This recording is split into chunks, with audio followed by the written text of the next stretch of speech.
tous, bienvenue sur ce webinaire pour discuter de notre tout nouveau rapport qui vient de sortir. Vous pouvez le retrouver d'ores et déjà sur notre site web. Je crois que Christophe l'a mis sur les réseaux et il y a un lien dans le chat que vous pouvez tous voir. Je vais, moi, juste vite fait vous dire pourquoi on a fait ce rapport et puis surtout laisser la parole à Kevin Brooks et Edouard Hess qui donc sont les auteurs de ce très beau rapport. Ils vont vous présenter ça avec un PowerPoint et puis vous pouvez poser des questions dans le chat. Alors, je crois que vous ne voyez pas forcément les questions de tout le monde, mais nous, on les voit et Christophe les relaiera. Il y a une petite demi-heure qui est prévue à la fin pour répondre justement à toutes vos questions.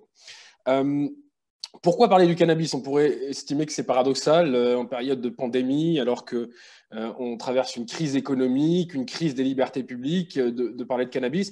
Premièrement, parce que nous sommes un think tank et que nous ne devons pas nous priver de parler des sujets de fond, et notamment des sujets qui nous tiennent à cœur. Et le cannabis est quand même un vrai problème en France. C'est l'histoire d'une hypocrisie très française, puisque la France est le plus gros consommateur de cannabis en Europe, mais aussi le pays le plus répressif d'Europe. Donc ce paradoxe-là qui est très français nous a beaucoup interpellés et fidèle à la tradition de Génération Libre, on pose un constat et puis on apporte des solutions concrètes. On avait déjà publié un rapport, plutôt une petite note en 2018 expliquant pourquoi légaliser, avec des arguments philosophiques, des arguments médicaux. Vous pouvez le retrouver aussi sur notre site web. Et pour faire avancer le débat, nous avons voulu travailler donc avec Kevin et Edouard sur passer du pourquoi légaliser à comment légaliser, puisque c'est très facile de dire qu'il faut légaliser le cannabis, encore faut-il expliquer comment mettre ça en œuvre, puisqu'il s'agit de créer un tout nouveau marché.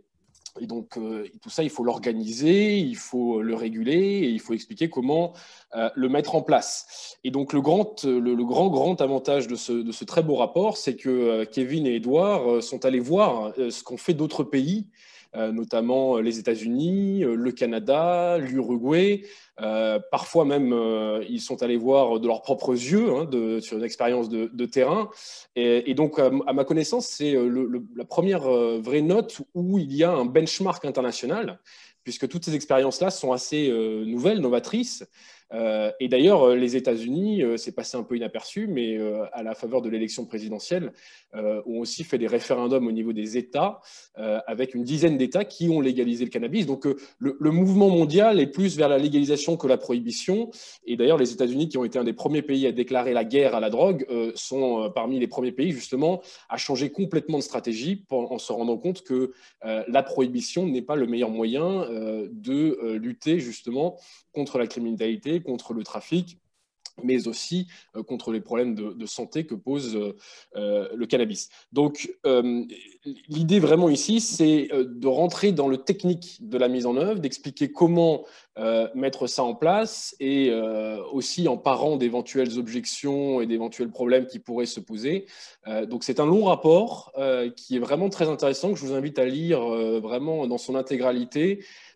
Tellement il apporte des réponses et des lumières sur un marché libre du cannabis, puisque le présupposé, en tout cas la direction que nous avons prise, c'est de ne pas partir sur une étatisation de la distribution et de la production de cannabis, mais plutôt sur la force du marché pour pouvoir, comme le dit le rapport, au mieux lutter contre le marché noir et au mieux protéger les consommateurs. Donc ça, c'est le parti pris qu'on a fait. Et donc, je vous laisse le lire et surtout, je laisse la parole maintenant à Kevin et Edouard qui vont vous présenter leurs recherches. Et encore une fois, vous pourrez poser des questions dans le chat et on y répondra à la fin de la présentation. Voilà, merci beaucoup. Et Kevin et Edouard, c'est à vous. Bonjour à tous, merci de nous avoir rejoints pour échanger autour de la légalisation du cannabis en France, qui est un vaste projet. Alors, je suis donc Kevin Brooks, donc je suis chercheur associé à Génération Libre et je me suis associé avec Edouard, qui est analyste en politique publique, pour essayer de comprendre comment on pourrait légaliser le cannabis en France. Donc, cette interrogation, comme le disait Maxime, elle part d'un constat d'échec et on a légalisation dans le monde pour essayer de trouver des solutions concrètes. Et donc, le hasard fait qu'en 2018, quand il y a eu la légalisation du cannabis au Canada, j'y étais. Et c'est à partir de là que j'ai voulu approfondir la question en me demandant quels sont les avantages ou les désavantages d'un monopole d'État pour la mise en place de la légalisation du cannabis et à l'inverse, quels sont les avantages d'un marché libre du cannabis pour le légaliser. Et donc, en fait, notre rapport pose la question du comment, comme disait Maxime, et oppose ces deux modèles que je viens brièvement d'exposer. Et pour se faire une idée, puisqu'on n'a pas beaucoup d'expérience de recul de légalisation du cannabis dans le monde, puisque le premier pays à l'avoir fait, c'est en 2013, c'est l'Uruguay, et les États américains qui l'ont fait, ça date vraiment du milieu des années 2010, et le Canada, c'est en 2018. Donc, on avait un petit problème de recul par rapport à ces expériences de légalisation pour voir ce qu'elles avaient fait, notamment au marché noir. Et donc, notre méthode pour ce rapport, ça a été de lire la littérature scientifique qui a été produite sur ce sujet, aussi bien par des économistes que par des spécialistes de médecine. Et c'est aussi de lire des bilans sur ces expériences de légalisation. Donc, on va voir qu'on a fait un bilan à la fois médical et aussi sur le plan criminel. Et donc, le cadre général de ce rapport, l'objectif de la légalisation pour la France qu'on propose, c'est de lutter contre le marché noir. On propose de trouver une solution qui permette de lutter contre le marché noir parce que c'est la source de tous les problèmes liés au cannabis en France. Ce marché noir suscite de la criminalité, suscite des risques en termes de santé publique. Et donc, c'est pour ça qu'on a essayé de trouver le format qui est le plus adapté pour cet objectif-là. Alors tout d'abord, comme je vous disais, ce rapport part d'un constat qui est largement partagé par des analystes en France. Je pense notamment au think tank Terra Nova, je pense au Conseil d'analyse économique. Donc on n'apporte pas quelque chose d'original sur le constat, et c'est celui d'un échec. Comme le cadres juridiques les plus répressifs en Europe. Depuis les années 70, il y a une loi qui impose le cadre de la lutte de la guerre contre les drogues à la française. On a un des cadres les plus répressifs et pourtant, on est l'un des pays où les consommateurs de cannabis sont le plus élevés, mais aussi, et là c'est plus grave, où les jeunes consomment le plus de cannabis, sont plus exposés à des expériences de consommation. Donc cet arsenal judiciaire qui se renforce pratiquement d'année en année, notamment sur les consommateurs. Donc récemment, il y a eu cette idée d'amende forfaitaire de 200 € sur les consommateurs. Il y a eu l'idée de mettre en place une plateforme pour identifier les points de deal. Donc on va de plus en plus vers un renforcement de la lutte répressive contre les consommateurs, et pourtant la consommation ne diminue pas, et surtout les jeunes sont toujours exposés à ces produits. Donc cette politique, elle est non seulement inefficace, mais elle est également coûteuse, puisqu'il a été évalué par des chercheurs que les dépenses publiques associées à la lutte contre l'usage du cannabis s'élèvent à 568 millions d'euros par an.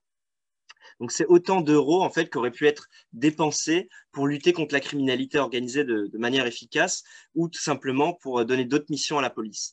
Donc on trouve, le constat qu'on fait, c'est une politique inefficace en termes de santé publique et en termes de lutte contre la consommation des jeunes, et un coût immense, et notamment parce qu'on a une faiblesse en France, c'est celle de la prévention. C'est-à-dire que comme c'est un produit qui est illégal, l'État n'a pas les moyens de mettre en place une politique ambitieuse de la prévention à l'égard des jeunes. Donc ça, c'est un peu le constat qu'on fait.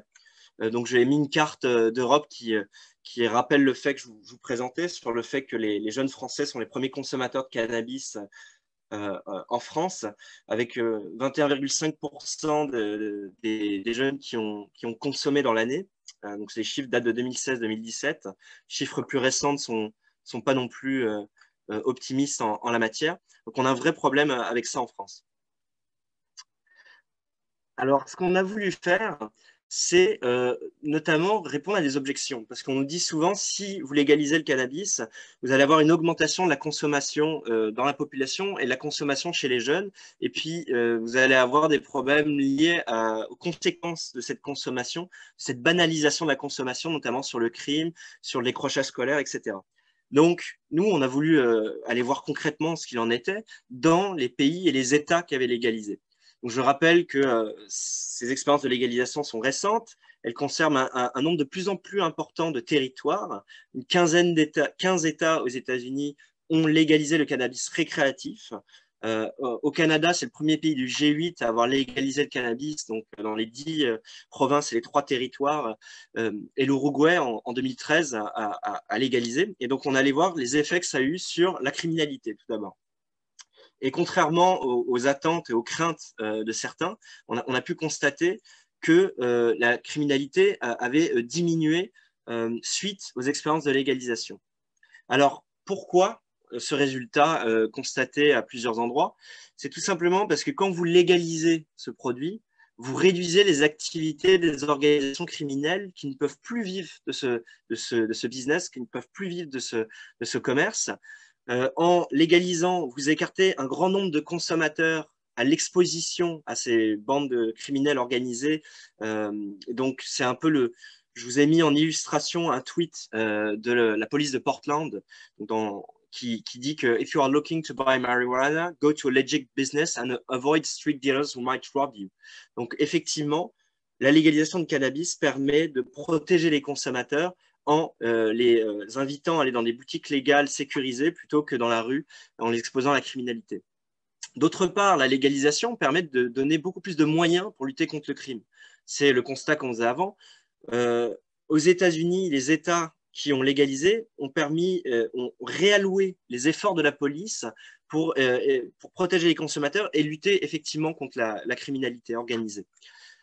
Et donc concrètement, ça s'est traduit dans l'État de Washington, par exemple, par une baisse significative du nombre de viols et de vols suite à l'expérience de légalisation. Donc on parle de moins 20% de vols suite à cette légalisation. On a plus de recul sur la légalisation de cannabis médical qui remonte aux années 2000. Et une étude a montré qu'il y a une baisse de 12,5% de crimes violents dans les zones contrôlées par les cartels mexicains. Donc, en gros, c'est la frontière mexicaine-américaine. Et des techniques statistiques sophistiquées permettent d'isoler la variable légalisation et permettent de constater que ça permet de réduire les crimes violents. D'autre part, autre mécanisme par lequel la légalisation permet de réduire les activités criminelles et des choses comme, par exemple, les accidents de la route, c'est qu'il y a un effet de substitution. Les chercheurs montrent de plus en plus, et les recherches en cours montrent de plus en plus que quand vous légalisez le cannabis, vous rendez accessible à un grand nombre de personnes ce produit, et la consommation de cannabis permet, dans certains cas, de réduire la consommation de d'autres substances nocives, comme l'alcool, par exemple. Et quand vous réduisez la quantité d'alcool ingurgité, vous réduisez, par exemple, les accidents de la route. Et aussi, il y a les premières études, parce qu'il y a une grande crainte sur les effets de la légalisation sur les accidents de la route. Il y a cet effet de substitution dont je vous ai parlé, qui est une piste, c'est-à-dire que en légalisant le cannabis, vous permettez de réduire la consommation d'autres substances toxiques. Et d'autre part, les statistiques ne montrent pas d'explosion du nombre d'accidents de la route suite à l'expérience de légalisation. Parce que rappelons, ce qu'oublient beaucoup de prohibitionnistes ou de personnes qui sont hostiles à la légalisation du cannabis, c'est que le cannabis est déjà disponible dans les États qui l'ont légalisé et déjà en circulation auprès des jeunes, etc. Donc on part de cet état de fait, on essaie de trouver un cadre juridique plus adapté pour lutter contre la consommation des jeunes et la criminalité. Donc en gros, pas d'effet, un effet positif de la légalisation sur la baisse de la criminalité. Ensuite, grande crainte de ceux qui s'opposent à la légalisation, c'est l'augmentation de la consommation. Cette idée qu'il y a une banalisation dans la population de ce produit qui entraînerait une explosion de la consommation. Ce qu'on a regardé pour 5 États américains qu'on légalisé dans les années 2010, c'est qu'il y avait une tendance aux États-Unis depuis 2002 à l'augmentation de la consommation du cannabis dans toute la population. Et on a observé que finalement, la tendance se poursuivait après la légalisation, mais qu'il n'y avait pas d'explosion, il n'y avait pas de variation qui était anormale par rapport à la tendance qu'on observait les années précédentes. On a même observé que dans 4 États sur 5, la tendance à l'augmentation du cannabis depuis la légalisation est plus faible que dans les autres États américains. C'est-à-dire que aux États-Unis, au global, il y a une augmentation de la consommation de cannabis depuis des années, et la légalisation n'a pas accéléré le processus dans les États qui l'ont légalisé. On observe même que la tendance est un peu plus faible. L'augmentation est ralentie dans ces États-là. Sauf pour l'Oregon, il y a effectivement une forte augmentation de la consommation du cannabis auprès de toute la population. Ensuite, on s'est focalisé sur le public qui nous intéresse, c'est-à-dire celui des jeunes. Parce que des études montrent que le cannabis, s'il a un effet sur la santé, il a un effet sur celui des jeunes, parce que ça peut nuire à leur développement intellectuel, leur développement éducatif, parce que ça peut conduire à des décrochages, etc. Or, ce qu'on observe, c'est que dans les 5 États que j'ai cités, donc Alaska, la Californie, Colorado, l'Oregon et Washington, l'expérience de légalisation du cannabis n'a pas fait augmenter la consommation des jeunes. On observe même une diminution de la consommation des jeunes après la légalisation du cannabis. Alors, on ne peut pas dire que c'est une causalité. On ne peut pas dire que grâce à la légalisation du cannabis, la consommation des jeunes a diminué. Ça, on ne peut pas le dire. Par contre, ce qu'on peut dire, c'est que ça n'a pas fait augmenter. On peut poser l'hypothèse que toutes les campagnes de prévention qui ont pu être financées grâce à la légalisation du cannabis et la fiscalité associée à ce marché a permis de sensibiliser les jeunes à ce produit et aux effets que ça a. Par exemple, en Oregon, ils ont fait une campagne très ambitieuse à destination des jeunes pour leur expliquer les effets que ça pouvait avoir sur leur futur professionnel, leurs études, etc. Donc, la légalisation du cannabis permet de financer des campagnes de prévention à l'égard des jeunes. Et surtout, la légalisation du cannabis n'a pas fait augmenter la consommation des jeunes. On a les mêmes chiffres pour le Canada. On observe une stabilité, pas une augmentation de la consommation chez les jeunes. Donc voilà, c'est un peu ça qu'on a observé sur les expériences de légalisation dans le monde. Ensuite, on a voulu approfondir. Est-ce que le fait de légaliser le cannabis en conférant à l'État un monopole sur la production et la distribution a un effet différent que les États qui ont choisi d'avoir un marché libre du cannabis comme le Colorado? Donc là, j'en viens à la deuxième partie de la présentation. Et ensuite, je laisserai la parole à Edouard sur la proposition qu'on a pour la France. Alors, on a observé globalement deux idéotypes, deux modèles de légalisation. D'un côté, le monopole, d'un côté, le marché libre. On a déposé en fait, la légalisation en 3 étapes, en 3 niveaux, si vous voulez. Alors, déjà, sur la production, avec un monopole d'État, en fait, comme en Uruguay, par exemple, l'État choisit des entreprises qui produisent pour elles. Et donc, il y a un contrôle très fort de l'État sur la production. D'un autre côté, avec un marché libre, comme au Colorado, vous avez des entreprises privées qui produisent avec des licences faciles d'accès. Donc ça, c'est les deux modèles en termes de production. Donc il y a un intermédiaire. Donc parfois, vous avez des États qui tolèrent des petits clubs de producteurs. C'est le cas en Uruguay. Alors sur la distribution, vous avez aussi deux modèles qui s'opposent. D'un côté, vous pouvez choisir d'avoir des points de vente gérés par l'État, par le gouvernement. C'est le cas du Québec, par exemple. Il y a la Société québécoise du cannabis qui s'assure de distribuer le cannabis. L'intermédiaire, c'est des licences qui sont attribuées à des pharmacies, c'est le cas en Uruguay. Et de l'autre côté, un marché libre du cannabis, c'est vraiment des boutiques privées avec licence. Donc au Colorado, par exemple, il y a plus de boutiques qui vendent du cannabis que de Starbucks, par exemple. C'est assez facile d'accès. Ensuite, sur la consommation, vous avez deux pôles opposés. C'est soit le gouvernement réglemente ça et considère que la consommation doit se faire chez vous, donc c'est dans un cadre strictement privé, ou soit la consommation publique en plein air est tolérée et même peut être tolérée dans certains lieux publics comme les bars ou des zones spécialisées comme au Colorado. Donc vous voyez, il y a deux modèles qui s'opposent sur chaque niveau en fait. Et donc nous, on a choisi plutôt que de... Vous verrez dans le rapport qu'on a fait un panorama des expériences de légalisation à travers le monde. Et là, je vais me focaliser sur deux modèles, deux vidéotypes, en partant tout d'abord de monopole gouvernemental avec le cas de l'Uruguay et du Québec. Alors le Québec, j'ai eu la chance d'y vivre et d'assister. J'aurais pu prendre la photo qui a été prise là dans la rue Sainte-Catherine quelques jours après la légalisation. Donc au Québec, c'est un monopole d'État, comme je vous ai dit. La consommation est strictement encadrée. Vous ne pouvez pas fumer en public. Vous devez fumer chez vous, ce qui a posé un certain nombre de problèmes parce que les syndics de copropriété parfois s'opposaient à ce qu'il y ait des consommateurs qui puissent fumer chez eux. Donc, en gros, ça aboutit à des situations où il est pratiquement impossible de consommer. La production est réglementée, ce qui fait qu'au Canada, les conditions pour produire sont tellement drastiques que vous avez des gros joueurs qui peuvent produire et il n'y a pas de petits producteurs. L'autoplantation, l'autoproduction est interdite au Québec. Vous ne pouvez pas avoir des plants de cannabis chez vous. Donc, et surtout, la distribution, comme on peut voir avec cette boutique, est très réglementée puisqu'il y a seulement des boutiques gouvernementales qui ont cette possibilité de vendre. Alors, en Uruguay, autre modèle monopole gouvernemental, La production est contrôlée par 2 entreprises contrôlées par l'État. Donc, ça limite fortement la production. La distribution, c'est par la pharmacie qui ont des licences, mais il y en a très peu qui ont cette faculté de vendre. Quand vous êtes consommateur, vous devez vous inscrire sur un registre. Donc, voilà, donc beaucoup choisissent de ne pas s'inscrire parce qu'ils ont l'impression d'être surveillés finalement.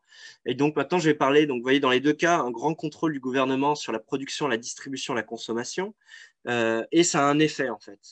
Ce qui nous intéresse, c'est toujours cette lutte contre le marché noir. On a pu constater, en lisant des bilans de cette expérience, en lisant aussi simplement les sociétés qui distribuent ce cannabis, que ça a échoué. Le marché noir perdure au Québec, puisque 1 an après la légalisation, 80% du marché est encore contrôlé par des dealers et le marché clandestin. Alors, très concrètement, vous avez encore beaucoup de Québécois ou de gens en Uruguay qui appellent le dealer du coin pour plusieurs raisons. Tout d'abord, le problème avec la légalisation façon Québec, c'est que le prix est trop élevé par rapport au marché noir. C'est-à-dire que vous avez toujours une incitation en tant que consommateur d'aller voir le dealer du coin parce qu'il propose des produits qui sont beaucoup moins chers que quand vous allez en boutique. Alors pourquoi il y a un écart de prix si important? Parce qu'il y a un monopole sur la production, il y a un monopole sur la distribution, il n'y a pas le mécanisme de la concurrence qui permet de faire baisser les prix. Premier point. Deuxième point, il y a une fiscalité assez lourde au Québec sur la consommation en général, avec la taxe provinciale plus la taxe fédérale sur la consommation. Et à cela, ils ont rajouté une taxe spécifique sur le cannabis.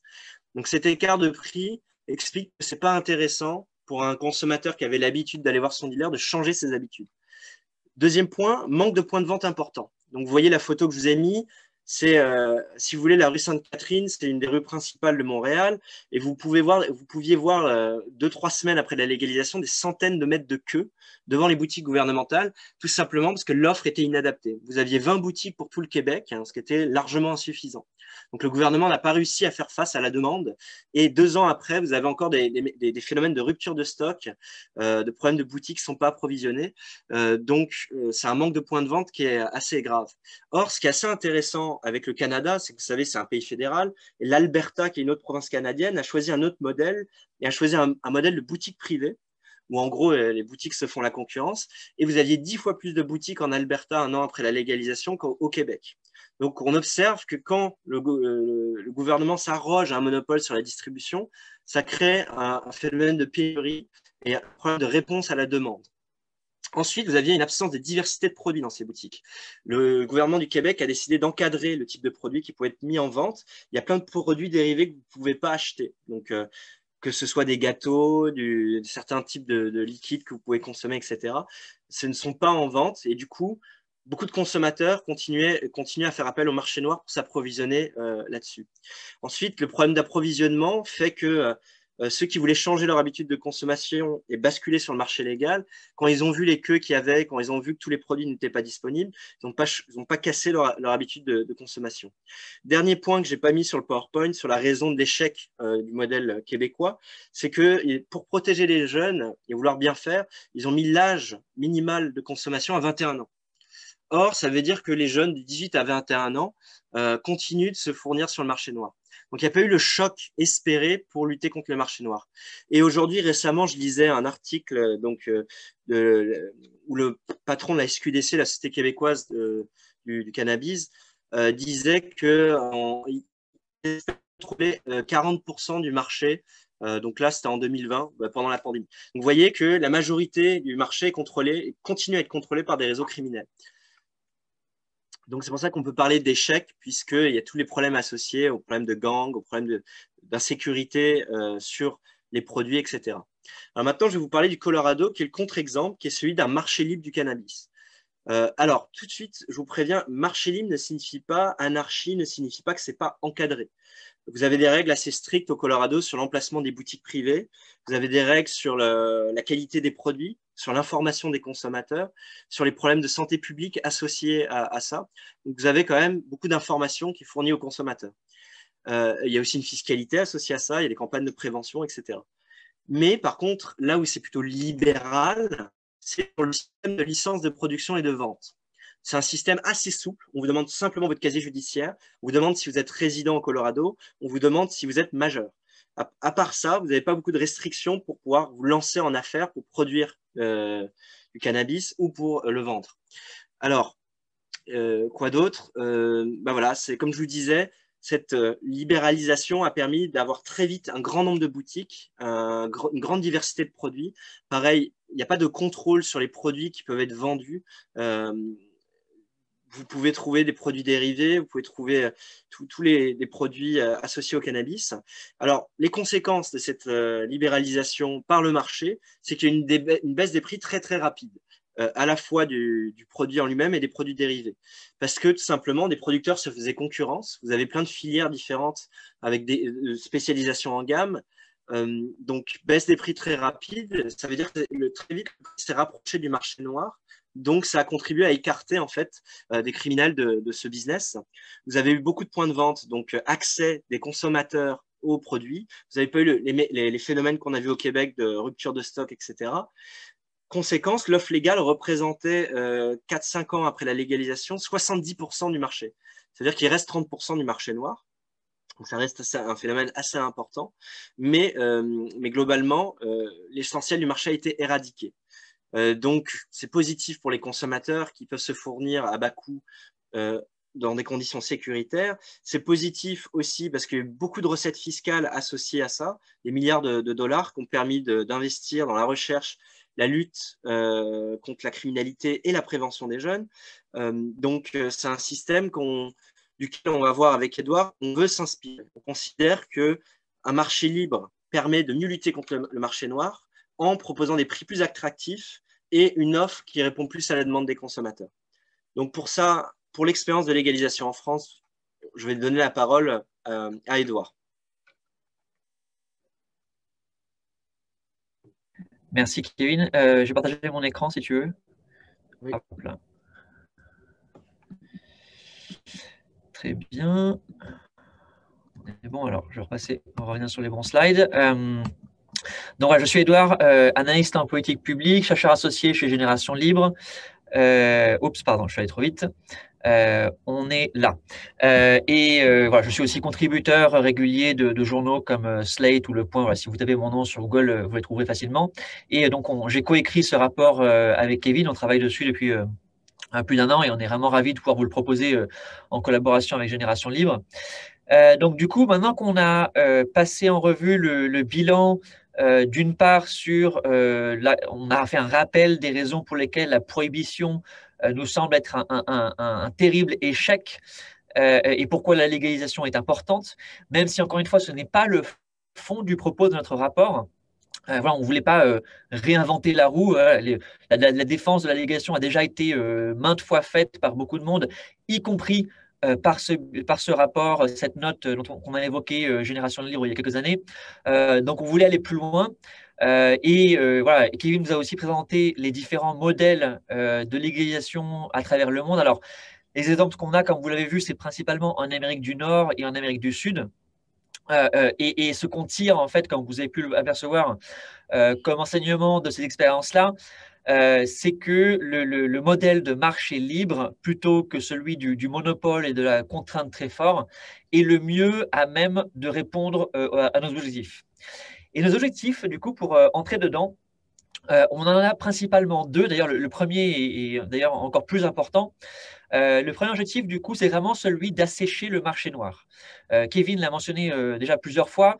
Vraiment, c'est un objectif clé. Et d'ailleurs, c'est étonnant quand on écoute un peu ceux qui promeuvent la légalisation en France et promeuvent des modèles très réguliers. C'est un peu un point mort, c'est un peu un élément, enfin, on n'y prête pas attention alors que c'est essentiel en réalité. C'est complètement… on ne peut pas faire un travail sérieux sur la légalisation du cannabis si on ignore l'existence actuelle aujourd'hui de cet immense marché noir en France. Et du coup, notre premier objectif, c'est vraiment d'assécher ce marché noir. Voilà, en fait, la raison pour laquelle c'est notre objectif, c'est que rien d'autre n'est possible si un marché noir est encore prépondérant. C'est-à-dire que si on légalise et que 5 ans plus tard, on a encore 70% du marché qui est aux mains des réseaux criminels, en fait, on n'a aucun des bénéfices de la légalisation parce que du coup, il y a encore beaucoup de criminalité. Les consommateurs n'ont pas accès à des produits sains avec des dosages contrôlés. On n'a pas de vrais bénéfices non plus économiques. Enfin, en fait, rien n'est possible, ou très peu en tout cas, si un marché noir reste prépondérant. Donc, c'est la raison pour laquelle nous avons un vrai focus. Vous allez voir, je vais le répéter quand je présente les différentes mesures qu'on propose. On a comme obsession le fait vraiment d'assécher le marché noir parce que c'est vraiment indispensable pour pouvoir faire tout autre chose. C'est-à-dire que voilà, on a cité ici réallouer les moyens de la police, réduire les violences, protéger la santé des gens. Enfin, tous ces objectifs-là ne sont possibles que si on arrive à assécher le marché noir. Et du coup, second objectif, une fois qu'on réussit à suffisamment attaquer et assécher ce marché noir, évidemment, c'est celui de promouvoir un usage raisonné du cannabis. Évidemment, il y a un vrai enjeu de santé publique et nous pensons que la légalisation et spécifiquement la légalisation de marché libre est la mieux à même de pouvoir promouvoir un usage raisonné du cannabis. Alors, vous allez voir que, encore une fois, comme l'a expliqué Kevin, nous ne faisons pas la promotion d'un modèle anarchique où tout est permis et tout est n'importe quoi. C'est assez précis.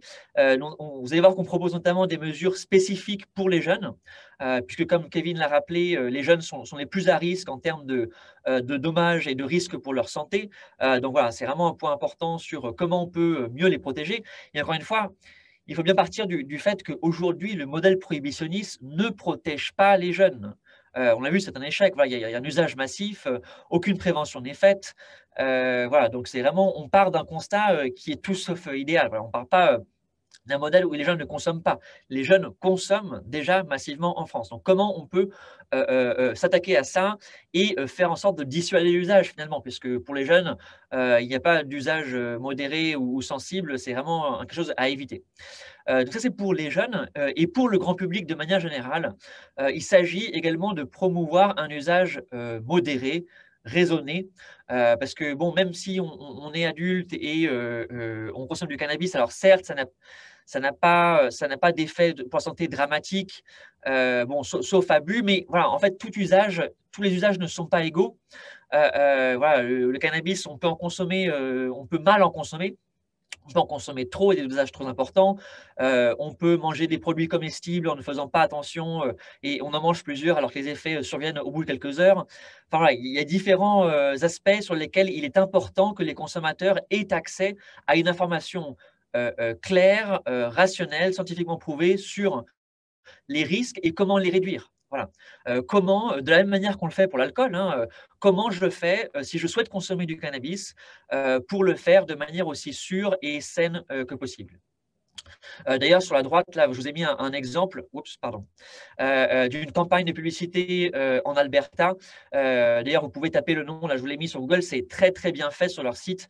Ça parle des dommages, des choses à éviter et vraiment, c'est très clair, très bien fait. Et c'est ce genre de choses, en fait, que la légalisation permet aussi, de cesser de faire l'autruche par rapport au cannabis et de ne presque jamais l'évoquer et vraiment de fournir une information claire et rationnelle sur le sujet pour les consommateurs afin qu'ils puissent réduire les risques et pour les jeunes pour qu'ils puissent juste pour les dissuader vraiment parce que là pour le coup c'est vraiment l'objectif de la chose.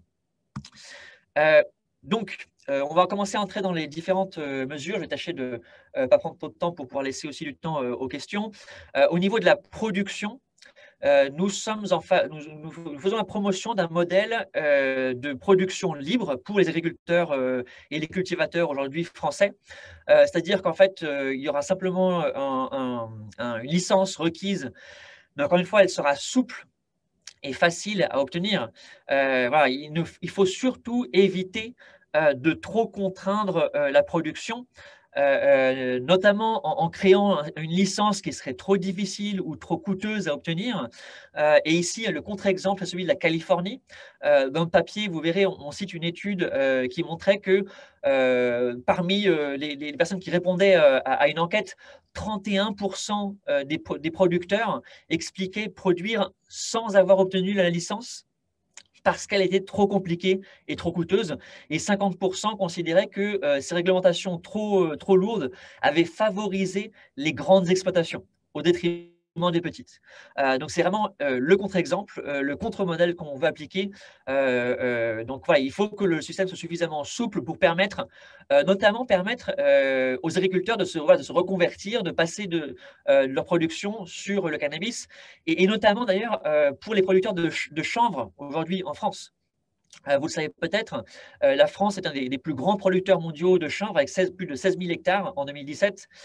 Et le chanvre, en fait, biologiquement, c'est voilà, c'est fondamentalement un produit qui contient du cannabis, et c'est seulement la teneur en THC qui est très différente. Mais voilà, pour les producteurs de chanvre aujourd'hui en France, ils pourraient assez facilement se reconvertir dans celle du cannabis. Donc voilà, on veut vraiment permettre une production de cannabis locale en France. Ça permet d'ailleurs de répondre à une question que j'ai vue dans le chat. Voilà, nous ne sommes pas en faveur d'une simple dépénalisation, mais bien d'une légalisation, y compris de la production et de la distribution, puisque c'est le seul moyen d'arriver à mettre fin au marché noir. Notamment, pas de quota de production. Voilà. On ne veut pas limiter la quantité produite. Il faut qu'il y ait suffisamment de quantité pour répondre à la demande. S'il s'avérait qu'il y avait des ruptures de stock et des limitations de quantité, ça favoriserait le marché noir. Voilà. Et l'objectif, c'est vraiment d'écraser et de remplacer, d'assécher le marché noir. Bon, alors, tout cela étant dit, ce n'est pas non plus un modèle où tout peut être fait. On propose d'appliquer les mêmes règles que pour la production de tout autre produit agricole, donc y compris voilà, règles sanitaires concernant l'usage de produits phytosanitaires, voilà, que ce soit un point de vue égal par rapport au reste des produits. Et en plus de ça aussi, par rapport au cannabis spécifiquement, il faut qu'il y ait un traçage des produits. Alors, on appelle ça de la graine au consommateur, voilà, qu'on ait vraiment un traçage rigoureux des produits. L'idée, c'est d'éviter que ça retombe dans les mains du marché noir. Il faut vraiment que ce soit fait de manière rigoureuse. Au niveau de la distribution, donc, même principe, on veut que ce soit confié au secteur privé pour que ce soit le plus efficace, le plus large et le massif possible. Voilà, Kevin vous a cité le cas de l'Alberta qui a un nombre bien plus grand de boutiques que le Québec qui est sous un modèle plus monopolistique. Donc voilà, la distribution va être offerte voilà, à tout entrepreneur qui le souhaiterait dans le secteur privé. Pas de limitation concernant l'implémentation géographique des points de vente. Alors ça, c'est un point assez important puisque certaines juridictions qui ont légalisé ont parfois interdit, par exemple, autour des écoles, voilà, le fait d'avoir une limitation de 200, 300 mètres, 500 mètres autour des écoles.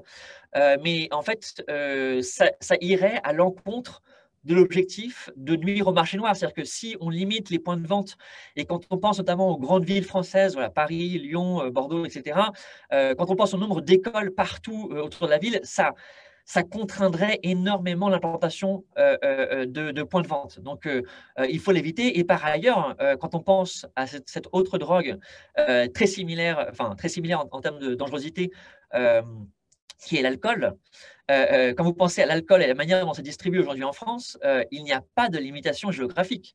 Voilà, moi, quand j'allais au lycée, j'avais une supérette juste en bas du lycée qui vendait de l'alcool. Donc voilà, il ne s'agit pas, voilà, c'est aussi cohérent avec le modèle concernant l'alcool en France. Les livraisons doivent être autorisées également, parce qu'encore une fois, l'idée, c'est que sur le marché noir, vous pouvez vous faire livrer aujourd'hui du cannabis très facilement, très rapidement. Il suffit d'envoyer un texto, un numéro, et dans quelques heures, vous avez le vendeur qui est en bas de chez vous. Donc, si ça n'était pas permis au marché légal, ça les défavoriserait face au marché illicite. Donc, il faut que le marché licite ait un même niveau de praticité que celui offert par le marché illicite. Et évidemment, alors pas évidemment, mais c'est un point important, on veut également permettre aux anciens dealers de passer au modèle légal, c'est-à-dire particulièrement au secteur légal. C'est un point important. On estime aujourd'hui en France à 200 000 le nombre de revendeurs de cannabis, et il faut que ces personnes puissent se reconvertir dans le marché licite. Du coup, ça implique des amnisties. Ça implique des effacements de casiers judiciaires, en tout cas pour ceux qui sont pacifiques. Bon, voilà, il ne s'agit pas non plus d'effacer les casiers judiciaires pour les personnes violentes, mais pour les vendeurs pacifiques, ces personnes-là doivent pouvoir passer au marché licite. Et d'ailleurs, dans le rapport, vous verrez qu'on est encore plus proactif à ce niveau-là. Il faut vraiment les inciter. Il faut vraiment avoir une politique proactive d'information à leur destination. pour qu'ils soient bien au courant que ce soit possible qu'ils passent au marché licite. Et puis ce serait en plus par-dessus ça favorable et bénéfique pour tout le monde, puisqu'ils ont déjà une expertise par rapport à ces produits-là. Et voilà, il s'agirait d'en faire bénéficier au marché licite. C'est une inquiétude d'ailleurs, hein. On voit régulièrement dans les médias, il y en a eu l'année dernière, des articles qui parlent des inquiétudes des revendeurs concernant la légalisation qui leur volerait leur marché. Voilà. L'idée, c'est qu'ils pourront passer au marché licite dès lors qu'ils sont pacifiques. Et à ce titre-là, d'ailleurs, l'exemple le plus frappant, c'est celui de la Californie, qui, à ce niveau-là, l'a très bien fait, a vraiment fait une amnistie assez complète et des réductions de peine pour les personnes qui étaient en prison pour les anciens dealers, maintenant que le cannabis est légal en Californie. Pour aller plus loin, bon, d'ailleurs, avant d'aller plus loin, je vous ai mis quelques photos sur la droite. La photo, d'ailleurs, celle du haut, c'était moi l'été dernier à Las Vegas. Le cannabis est légal maintenant au Nevada, y compris de manière récréative. Et j'ai pris une photo devant. Alors, c'est une des plus grandes boutiques aux États-Unis. C'est assez impressionnant. Bon, les voyages sont plus trop d'actualité, mais si vous avez l'occasion de visiter, c'est très, très impressionnant. Donc, par rapport au premier point, il s'agit aussi d'autoriser la vente d'une gamme de produits diversifiés. Voilà, Kevin a cité l'exemple, le contre-exemple du Québec qui restreint énormément les types de produits. Et encore une fois, il faut bien avoir en tête que le marché noir offre aujourd'hui une gamme de produits très diversifiée, notamment en matière de produits comestibles et autres. Donc, il faut que le marché licite puisse offrir un même niveau de services et de produits de qualité. Là, je vous ai mis un exemple, là, pareil, c'est une de mes photos que j'avais pris dans ce magasin de sorte de cookies. C'est voilà, un exemple parmi beaucoup d'autres qu'on peut imaginer. Voilà, on pense aux produits comestibles, on pense à des huiles, on pense à des cartouches pour des cigarettes électroniques. Enfin, voilà, on peut imaginer toutes sortes de produits. Et donc, nous sommes en faveur du fait que les producteurs et distributeurs puissent offrir toutes sortes de types de produits que les consommateurs apprécient déjà aujourd'hui. Encore une fois, l'objectif, c'est de ne pas défavoriser le marché licite face au marché illicite. Les prix doivent être libres. C'est un élément essentiel. Alors évidemment, particulièrement dans la philosophie libérale et les idées promues par Génération Libre. Voilà, les prix libres, bon, je ne vais pas refaire le topo, mais ça permet d'ajuster l'offre à la demande. Une demande plus élevée fait accroître les prix, qui devient un signal pour les producteurs d'accroître leur production. Donc ça permet vraiment de réguler la production par rapport à la demande et donc d'éviter des pénuries et des queues, et donc de mieux répondre aux attentes des consommateurs et donc de mieux lutter contre le marché noir. En matière de fiscalité, outre la TVA, nous proposons une taxe spécifique de 15% qui est alignée sur le modèle du Colorado. Voilà, une taxe de 15% pour tous les produits. Cette taxe-là sert à compenser les coûts sociaux du cannabis et servira notamment à flécher ses dépenses en matière de prévention, en matière de programmes auprès des jeunes et des personnes souffrant d'addiction. Voilà, c'est vraiment l'idée, c'est de pouvoir financer ces choses-là et d'autres choses encore par rapport aux coûts sociaux qu'impose le cannabis sur la société. Néanmoins, il faut faire attention par rapport aux taxes. Alors, on est très prudent sur la taxe de 15%. Si la taxe est trop élevée, cela risquerait de nuire à la compétitivité du marché licite par rapport au marché noir. Sur le marché noir, le prix du cannabis récemment, c'était encore 10 € pour 1 gramme, 10 € le gramme. Donc, il ne faudrait pas que le cannabis sur le marché licite soit plus cher que ça. Encore une fois, il faut éviter de désinciter les gens à se tourner vers le marché licite. Au niveau du marketing, alors il faut que ce soit permis. Voilà, c'est important, notamment au début, pour notamment l'éducation des consommateurs sur les différents types de produits, leurs avantages, leurs défauts, et puis pour promouvoir la concurrence aussi. Voilà, sur un marché, il faut que les marques puissent se différencier les unes des autres. Si une marque adopte une production plus peut-être bio, par exemple, ou des choses un peu spécifiques, il faut qu'elle puisse en faire la promotion pour que les consommateurs puissent en bénéficier. Néanmoins, il ne s'agit pas de pouvoir faire tout et n'importe quoi non plus. En fait, on propose à ce niveau-là de faire comme pour l'alcool, de suivre un peu la loi E20 pour l'alcool, voilà, d'éviter de mettre en scène des situations de consommation dans les publicités, publicités interdites à la télévision, au cinéma, ce genre de choses, mais que ce soit permis, par exemple, dans des magazines et journaux plutôt à destination des adultes, et d'autres, voilà, l'affichage, etc. Donc, en gros, voilà, le modèle de la loi E20 sur l'alcool, encore une fois, c'est cohérent avec le fait que le cannabis a à peu près le même niveau de toxicité que l'alcool, un peu moins d'ailleurs. Le cannabis est un peu plus sûr que l'alcool. Voilà, on ne peut pas mourir d'une overdose de cannabis, par exemple. Voilà, donc ça nous paraît cohérent d'être un peu conservateur et d'appliquer les mêmes lois que celles de l'alcool pour la communication au niveau du cannabis. Au niveau de la prévention par rapport à la distribution, elle est importante, y compris sur les lieux de vente. Voilà. D'ailleurs, sur la photo du produit que je vous montre sur la droite, vous pouvez voir d'ailleurs en bas un avertissement. Voilà. This is a marijuana product. Keep out of reach of children. Voilà, c'est ce genre de message qu'on pourrait appliquer sur les packaging des produits, sur les points de vente physiques et évidemment en ligne. Voilà, là où les consommateurs sont, c'est l'endroit le plus efficace pour pouvoir les toucher avec des messages de prévention et de modération. Toutes choses qui ne sont pas possibles dans un modèle prohibitionniste, évidemment. Il faut bien avoir en tête que ce sera vraiment permis par le fait que c'est légal et permis par le fait que le marché noir aura été asséché et que les gens passent vraiment par le marché licite pour se fournir en cannabis. Au niveau de la consommation, enfin, on va arriver à la fin et on pourra ouvrir aux questions. Nous proposons évidemment une interdiction stricte de la vente aux mineurs. Et à ce niveau-là, vraiment, j'insiste sur le mot strict. On propose d'être plus strict que ce qui se passe pour l'alcool aujourd'hui en France, ou même la cigarette, avec une vérification systématique de l'âge des consommateurs de manière numérique. C'est d'ailleurs ce qui est fait aux États-Unis. Si vous avez l'occasion de passer dans un magasin licite, voilà, ils vous demandent une pièce d'identité, il y a un scanning qui est fait numériquement. Voilà, c'est systématique, c'est pas juste à la tête du client. Donc on propose vraiment d'être très rigoureux au niveau de la vérification de l'âge des consommateurs pour empêcher les jeunes d'y avoir accès. Cela étant dit, au niveau de la consommation, il faut que ce soit permis, y compris dans les lieux publics en extérieur. Voilà, comme Kevin l'a mentionné, ce n'est pas le cas par exemple au Québec aujourd'hui et ça crée des problèmes. Des personnes se retrouvent sans aucun endroit où ils peuvent consommer leur cannabis, donc c'est très dommageable. Il faut que ce soit permis au moins dans les lieux publics en extérieur. Vous verrez qu'on n'a pas mentionné les lieux publics en intérieur, en fait on le mentionne dans le rapport. Pour les lieux fermés, qui accueillent du public, on propose de ne pas le permettre afin de rester cohérent avec la loi sur le tabac en France. Voilà, le tabac, on ne peut pas en fumer dans les lieux publics en intérieur. Ce serait incohérent de le permettre pour le cannabis. Voilà, donc on ne propose pas de faire une révolution complète des lois en France. Et donc, de ce point de vue-là, il s'agit de garder la cohérence avec le tabac. Et enfin, évidemment, on l'a mentionné plusieurs fois, faire des campagnes de communication fortes financées par la taxe spécifique sur le cannabis qu'on a mentionné. Les objectifs seront de dissuader la consommation des jeunes, vraiment les sensibiliser sur les risques pour leur santé et le fait que c'est dommageable pour leur avenir. Et pour le grand public, promouvoir évidemment la réduction des risques, la modération, comment bien consommer avec les bonnes doses, avec les bons types de produits.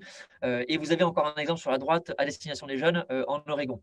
Donc voilà, l'idée c'est que vraiment la législation permette une forte politique de prévention qui est un grand oublié de la prohibition. C'est-à-dire qu'aujourd'hui, bon, vous avez des acteurs privés qui font ça très bien, mais ça reste fait à petite échelle.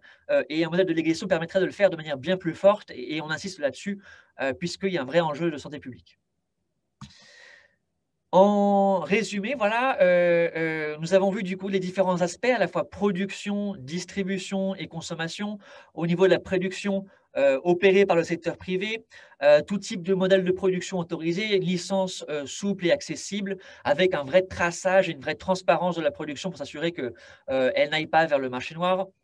La distribution, pareil, opérée par le secteur privé, un système de licence souple, sans quota, sans limitation du nombre de points de vente. Vraiment, c'est important qu'il n'y ait pas d'aspect arbitraire où les élus locaux pourraient arbitrairement dire non, je ne veux pas de points de vente sur mon territoire. Il faut que ce soit permis pour ne pas laisser prospérer le marché noir. Voilà, il faut vraiment lutter contre le marché noir. Il ne faut pas lui laisser d'endroits où il pourrait encore prospérer. Possibilité de vente en ligne, un peu un Deliveroo du cannabis, pourquoi pas, ce serait très bien fait. Vérification systématique de l'âge des consommateurs, quand même. On est très rigoureux à ce niveau-là.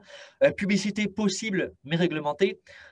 Consommation libre en extérieur, interdite aux mineurs. Et évidemment, on mentionne l'autoculture. On propose un truc similaire, pareil, au modèle du Colorado, avec 6 plants autorisés par personne et 12 par ménage. Beaucoup de ce qu'on propose est très inspiré du modèle du Colorado avec quelques petites différences, mais grosso modo, on prend vraiment ce cas qui nous semble le plus à même de répondre à nos objectifs et on s'en inspire pour proposer des mesures pour la France. En conclusion, nous avons donc vu que la lutte contre le cannabis et contre la consommation de cannabis est un échec, contre les trafics aussi. Hein. La prohibition est un échec de tout point de vue. Voilà, les services de douane se gaussent régulièrement d'avoir fait des captures, mais c'est vraiment anecdotique. Hein. Ils sont très fiers de poster des photos, mais on sait bien que le marché noir du cannabis prospère aujourd'hui en France. La légalisation a eu des effets très positifs dans les pays qui l'ont expérimenté. Ça n'a pas entraîné d'augmentation sensible de la consommation, notamment chez les jeunes. Elle a même plutôt baissé, hein, sans qu'on puisse l'attribuer à la légalisation. La lutte contre le marché noir, c'est vraiment un élément central de notre rapport. Si vous lisez, vous verrez que c'est vraiment notre obsession par rapport à nos propositions. Sans ça, rien d'autre n'est possible. Encore une fois, voilà, c'est vraiment un objectif absolument clé. Les États qui ont choisi, dans les différents modèles de légalisation, les États qui ont choisi le modèle de marché libre, ce sont eux qui ont le mieux réussi à lutter contre le marché noir. Et donc, notre modèle, c'est le Colorado plutôt que le modèle du Québec ou de l'Uruguay. Et donc, en fin de compte, nos mesures proposent le cadre du marché libre pour atteindre des objectifs ambitieux de politique publique.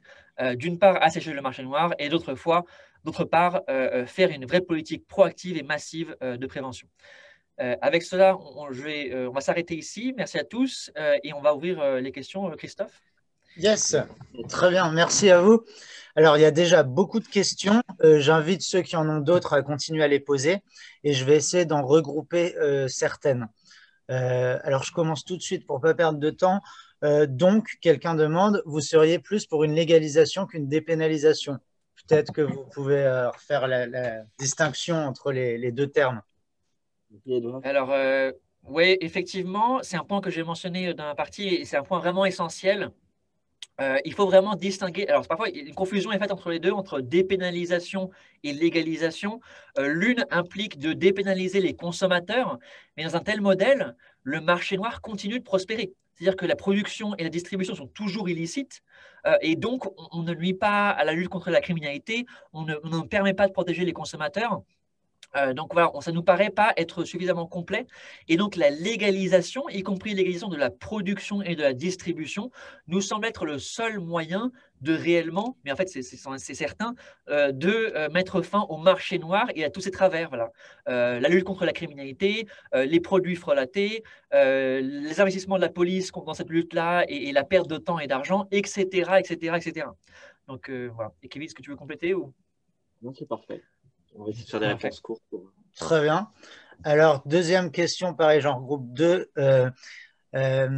Sur la fameuse théorie de l'escalade, certains affirment qu'une légalisation du cannabis fera basculer en particulier les jeunes vers des drogues plus dures, MDMA, ecstasy, cocaïne. Et quelqu'un d'autre demande est-ce que nos propositions sur le cannabis sont applicables aux drogues dites dures, par exemple l'héroïne? Pour le coup, c'est encore quelque chose de différent. Enfin, je vous laisse répondre, mais...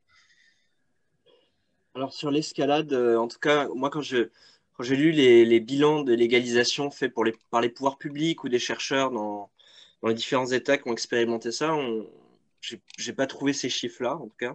Pas trouvé d'explosion de la consommation des drogues dures. Et en revanche, l'effet substitution dont je vous ai parlé, ça s'applique sur le fait que justement, il y a certains consommateurs, donc là, plus âgés, enfin plus seniors, qui, comme ils consomment un peu plus de cannabis, réduisent leur consommation en alcool, par exemple. Et on sait que l'alcool, ça tue beaucoup plus que le cannabis. Donc, plutôt que la théorie de l'escalade, on peut aussi s'intéresser aux effets de substitution intéressants du cannabis, qui est un produit, comme le rappelait Edouard, et je vous invite à lire notre premier rapport sur la question, sorti en 2018, donc Génération Libre, ont montré finalement que les effets du cannabis d'un point de vue médical étaient très limités, sauf chez les jeunes en fait. Donc, et on ne voit pas d'effet d'escalade, en tout cas dans les pays ayant légalisé. Ensuite, sur la légalisation des drogues dures, donc je ne pense pas que le think tank Génération Libre a une position claire, enfin une position là-dessus. Moi, à titre personnel, j'attendrais de... Vous savez que ce rapport est basé sur les expériences internationales. Et comme moi, j'aime bien regarder ce qui se passe et voir les chiffres, j'avouerais que j'aimerais bien qu'il y ait des expériences de légalisation de la cocaïne à travers le monde avant de me prononcer sur la pertinence de cette légalisation dans le cadre français. Voilà, ça je parle à titre personnel. Après, Edouard va compléter. Je suis sur le même point que Kevin. Je pense qu'on pourrait envisager, à titre personnel encore une fois, hein, je n'engage pas Génération Libre, on pourrait envisager de légaliser d'autres drogues par la suite. Mais commençons déjà par le cannabis, qui est quand même la principale drogue illicite consommée en France, c'est vraiment très massif. Et comme le disait Kevin, profitons des expériences à l'étranger. Aux États-Unis notamment, on est en train de commencer à avoir une émergence de mouvement de légalisation des drogues psychédéliques, notamment en Californie, dans d'autres États qui ont commencé à légaliser ces drogues-là, type LSD, champignons, etc. Donc voilà, voyons comment ça se passe, étudions les impacts, et s'ils sont positifs, oui, effectivement, je pense qu'on pourrait tout à fait envisager ça, mais plutôt voilà, à moyen long terme. Dans l'immédiat, notre rapport est vraiment concentré sur le cannabis. Alors, quelqu'un pose une question sur votre opinion sur le modèle de tolérance en club de consommation en Catalogne. Et au passage, parce que comme il y a beaucoup de questions, je regroupe tout de suite, comme ça, quelqu'un parle de ratio de qualité en THC-CBD du marché noir versus le marché officiel au Québec, et sur l'aspect toujours comparaison internationale. Qu'est-ce que vous pensez de réguler le marché du cannabis comme aux Pays-Bas? Quelles sont les frictions entre l'instauration du marché du cannabis en France et le marché unique européen? Il y a beaucoup de questions. Je vais dire un mot sur la… Vas-y, on va essayer de faire une réponse groupée. Sur la Catalogne, au début, on s'était un peu intéressé à ce cas-là, mais on s'est rendu compte que c'est plutôt un modèle de tolérance. C'est-à-dire que je ne suis même pas sûr qu'il y ait un cadre juridique extrêmement clair sur ce type de consommation en Catalogne. Et donc, on trouvait, comme a dit Edouard, que ce type de modèle, ça résout pas. C'est un peu une hypocrisie, en fait. On tolère un état de fait, mais on ne s'attaque pas au problème en prenant le taureau par les cornes. Et le taureau par les cornes, c'est vraiment de s'attaquer à la production et à la distribution du cannabis, et pas seulement à la consommation. C'est prendre le problème à l'envers. C'est-à-dire que oui, dans l'idéal, peut-être que c'est intéressant de tolérer des clubs privés de consommation, etc. Mais si la production continue à être faite par des bandes de criminels organisés à l'autre bout du monde, et si la distribution se fait nourrir en fait la criminalité dans certains quartiers et certains lieux, on n'aura pas résolu le problème. C'est pour ça qu'on est plus ambitieux et qu'on ne parle pas du Portugal. Clairement, on va vous décevoir, on ne parle pas de la Catalogne dans notre rapport. On parle bel et bien d'expérience de légalisation et pas de dépénalisation. Si je peux compléter sur la réponse sur la Catalogne. Les Pays-Bas, parce que ça rejoint exactement ce que tu viens de dire. Les Pays-Bas, il y a beaucoup de confusion par rapport à leur modèle. Ils ne font pas partie des pays qu'on a étudiés dans notre rapport. Pourquoi? Parce que le cannabis n'a pas été légalisé aux Pays-Bas. C'est un modèle assez hybride où vous avez des points de vente, vous avez une certaine distribution qui est tolérée. Ce n'est pas vraiment un vrai marché encadré, légal, il y a une insécurité juridique pour les points de vente, c'est plus ou moins toléré par la police. Et en tout cas, la production aujourd'hui est illicite aux Pays-Bas. Donc c'est pareil, c'est un modèle extrêmement, encore plus hypocrite et paradoxal, c'est-à-dire qu'on a le droit de consommer et on a le droit de vendre un produit qui est interdit de produire. Bon alors, j'ai cru lire l'année dernière qu'ils étaient en train d'envisager de commencer à produire du cannabis légalement, mais c'est encore très tôt pour le dire. Ce n'est pas encore mis en place et ça ne répond pas à nos attentes à nous d'un vrai modèle légal avec la production et la distribution légalisée. Donc, ça ne remplit pas non plus vraiment nos critères pour un modèle efficace pour l'avenir. Je voudrais répondre sur le Québec, la composition CBD-THC. Le problème, c'est que bon, les données sur le marché noir, elles sont difficiles à avoir parce que par définition, on n'a pas de données dessus. Ce qui concerne l'offre légale, je dois dire quand même qu'il y a une certaine diversité dans les produits, par exemple la vente de joints déjà pré-roulés ou de la feuille. Il y a une diversité de compositions qui permettent aux consommateurs de s'y retrouver. Donc, c'est vrai qu'on a critiqué le monopole gouvernemental, mais a priori, ils ont une offre qui est intéressante sur les différentes compositions. Et dès que vous allez dans une boutique d'État au Québec, vous avez un conseiller qui vous explique les différentes compositions et qui fait le travail. Après, là où on critiquait le modèle du Québec, c'est moins sur la diversité de composition CBD, THC que sur le fait que, par exemple, si vous voulez acheter un cookie ou si vous voulez acheter les produits qu'a présenté Edouard tout à l'heure, en photo, c'est pas encore possible. Il y a des débats là-dessus au Québec d'ailleurs. Ils parlent d'élargir, mais ils l'ont fait pour certains types de produits, mais pas d'autres. En tout cas, c'est beaucoup plus restrictif qu'au Colorado. Et donc, c'est plus là-dessus que porte le problème que sur la composition CBD-THC où l'offre gouvernementale propose une offre diversifiée, quoi. Alors, je regroupe deux autres questions aussi. Bonjour, merci. Ne craignez-vous pas que la légalisation ne dépossède certaines zones géographiques liées au trafic de ressources financières importantes?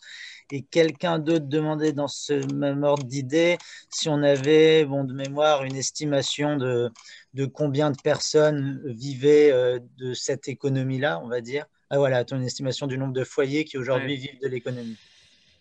Alors, pour la deuxième partie de la question sur le nombre de personnes qui vivent aujourd'hui du trafic de cannabis illicite en France, je l'ai mentionné tout à l'heure rapidement, on estime à 200 000. Bon, alors c'est difficile encore une fois d'avoir des chiffres précis et rigoureux puisque c'est illégal par définition, mais on estime à 200 000 le nombre de revendeurs illicites aujourd'hui en France de cannabis. Et donc par rapport à la première inquiétude sur le fait qu'on va déposséder ces gens-là par rapport à leurs revenus, voilà, je l'ai mentionné, j'ai insisté là-dessus pendant la présentation de nos propositions. Il est essentiel que ces revendeurs illicites puissent passer au marché illicite. Il ne s'agit pas de leur barrer la route, de leur retirer des mains leur expertise et leur source de revenus. En tout cas, pour ceux qui sont pacifiques, ces personnes-là doivent pouvoir passer au marché illicite, entreprendre, créer leur boutique ou même simplement travailler comme revendeurs, proposer leur expertise pour des entrepreneurs locaux. Donc, cela doit être possible et même favoriser. Voilà, on propose une politique assez proactive pour vraiment informer ces populations, notamment dans les banlieues des grandes villes françaises, pour qu'ils sachent et qu'ils puissent facilement passer au marché licite. Et encore une fois, ça serait vertueux puisqu'ils ont déjà une expertise dans ce domaine-là et donc ils pourraient en faire bénéficier le marché licite. Donc voilà, il s'agit pas, on a vraiment pour ambition de ne pas déposséder et au contraire voilà, de favoriser la transition de toute cette économie-là vers le marché licite. Je voudrais résumer en fait notre proposition en 3 points. Première chose, il faut un choc réglementaire, c'est-à-dire que si on a une réglementation qui est lourde, bureaucratique, comme beaucoup de secteurs de l'économie en France, vous allez favoriser des gros acteurs qui ont les moyens de se payer ces coûts de conformité à la réglementation. Donc, c'est pour ça qu'on veut que ce soit hyper simple, pour que chacun puisse se lancer et qu'il y ait des petits joueurs qui puissent rentrer facilement sur le marché. Et c'est pour ça qu'on adapte cette réglementation pour favoriser ça. Deuxième point, de l'aide. Comme a dit Edouard, il faut une campagne proactive d'information auprès de ces populations pour les inciter à se diriger sur le marché. On leur dit d'un côté, on vous amnistie, mais savez-vous que vous pouvez créer votre business de manière légale, de manière très simple. Donc ça, c'est le deuxième point. Troisièmement, ça je pense, c'est pas dans le rapport, mais je pense que si on amenait à légaliser le cannabis avec notre modèle, il faudrait un choc de communication. C'est-à-dire que le gouvernement qui ferait ça, ou les pouvoirs publics seraient responsables de ça, devraient clairement afficher leur ambition, communiquer autour de cet objectif de réintégrer ces dealers dans le marché licite. Et avec les outils que j'ai évoqués, simplicité réglementaire et aide adaptée sur comment créer son entreprise, comment se lancer en affaires. Alors, nous est posé la question quelqu'un dit d'accord pour exclure le monopole d'État et pour viser un marché libre en France, mais pourquoi ne pas passer par réalisme et à titre transitoire par un modèle entre guillemets intermédiaire? Alors, c'est une bonne question et effectivement, si vous lisez notre rapport, vous verrez qu'on a étudié des modèles qui sont un peu des modèles hybrides. On pense en particulier à la Californie, qui a un modèle légal qui n'est pas un monopole public, mais néanmoins très lourdement réglementé. Les nombres de points de vente, par exemple, sont très limités et ça crée des vrais soucis d'accessibilité au cannabis. La production, je l'ai mentionné, est très lourdement réglementée, ce qui écarte les petits producteurs et du coup crée en plus des problèmes d'accessibilité de production de cannabis. Donc voilà, en fait, ce modèle hybride, il ignore le fait qu'on a un énorme marché noir à combattre. Et étant donné cet immense marché noir qu'il est indispensable d'assécher, on ne peut pas se permettre de contraindre la production ou la distribution, ce qui risquerait du coup de faire prospérer une grande partie du marché noir. Et encore une fois, si on laisse le marché noir prospérer, c'est de la criminalité, c'est des produits frelatés dont on ne connaît pas les doses. Enfin bref, et toutes sortes d'objectifs secondaires ne sont plus possibles. Donc, il nous paraît essentiel de lutter contre le marché noir. Et donc, de ce point de vue-là, il nous paraît indispensable d'adopter un modèle similaire à celui du Colorado de marché libre plutôt que de monopole ou même de modèle hybride. Après, on n'est pas au Far West et on ne propose pas tout n'importe quoi, hein. Il y a quand même des règles, mais des règles souples, simples, claires, qui visent à protéger les plus faibles, les jeunes et les personnes souffrant d'addiction. Moi, je suis très inquiet si on mettait. Moi, je suis très pessimiste sur les capacités de succès d'un monopole public à la québécoise en France. Je pense qu'on résoudra aucun problème et qu'on créera de l'inquiétude, hein, pour le marché illicite, les dealers de banlieue et que le meilleur moyen, c'est comme je dis, il faut un véritable choc et il faut à tout prix éviter d'avoir une situation comme au Québec où vous aviez des kilomètres de queue devant les boutiques, une désorganisation, une incapacité de répondre à la demande qui envoie le message aux consommateurs réguliers que l'offre légale n'est pas pour elle. Moi, dans mon modèle idéal, avec un marché libre du cannabis, il faudrait que dès la première année, on puisse envoyer l'information à tout le monde, aux producteurs, aux consommateurs, que c'est un marché pour eux, finalement, et qu'ils sortent du marché noir, vraiment. Et ça, je pense que ça prend cette mesure ambitieuse de marché libre du cannabis. Alors, sur la distribution, pourquoi ne pas appliquer les mêmes limitations que pour la vente de tabac? On ne peut pas ouvrir un bureau de tabac face à une école, par exemple, dit quelqu'un, puisqu'on est plutôt aligné sur l'alcool. C'est une bonne remarque. Alors, il y a une raison déjà assez simple, c'est que le cannabis, d'un point de vue sanitaire, est bien moins nocif que le tabac. Il n'y a pas de risque de choper toutes sortes de cancers, entre autres choses. Et notamment, le risque d'addiction est aussi bien moindre par rapport au cannabis. Donc, de ce point de vue-là, le cannabis, en fait, s'il y a une drogue légale à laquelle il faudrait plutôt la comparer, c'est l'alcool. Et d'ailleurs, même le cannabis est d'ailleurs encore moins, enfin un peu moins nocif au niveau sanitaire que l'alcool. Et donc, en fait, c'est ce modèle-là en fait qui nous inspire aujourd'hui en France. Et voilà, encore une fois, je l'ai mentionné, il n'y a pas de contraintes géographiques sur les points de vente de l'alcool en France. On peut avoir des magasins en bas d'une école. Après, encore une fois, ce qu'on propose, et pour le coup, on propose d'être plus rigoureux que sur l'alcool. On veut vraiment être strict sur le contrôle de l'âge des consommateurs. Ce qui n'est pas fait pour l'alcool et ce qui n'est pas très bien fait non plus pour la cigarette.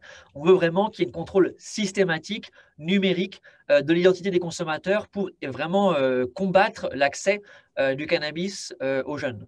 Donc voilà, ceci n'empêche pas cela. Voilà. Le fait qu'on n'ait pas de limitation géographique de point de vue, de point de vente, ni de livraison d'ailleurs, on permet la livraison, tout cela ne doit pas nous empêcher de lutter contre la consommation des jeunes.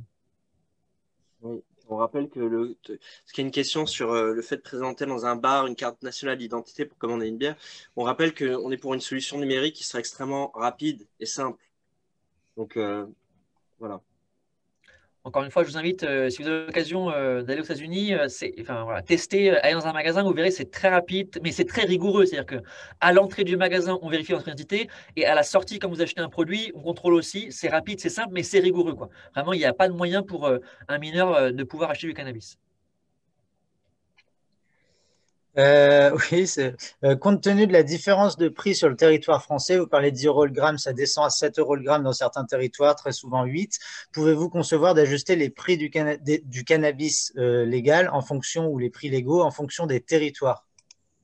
Alors, Edouard a rappelé la philosophie générale de notre rapport, c'est-à-dire qu'on s'inscrit dans une perspective d'économie de marché, où on considère que justement les prix doivent être fixés librement.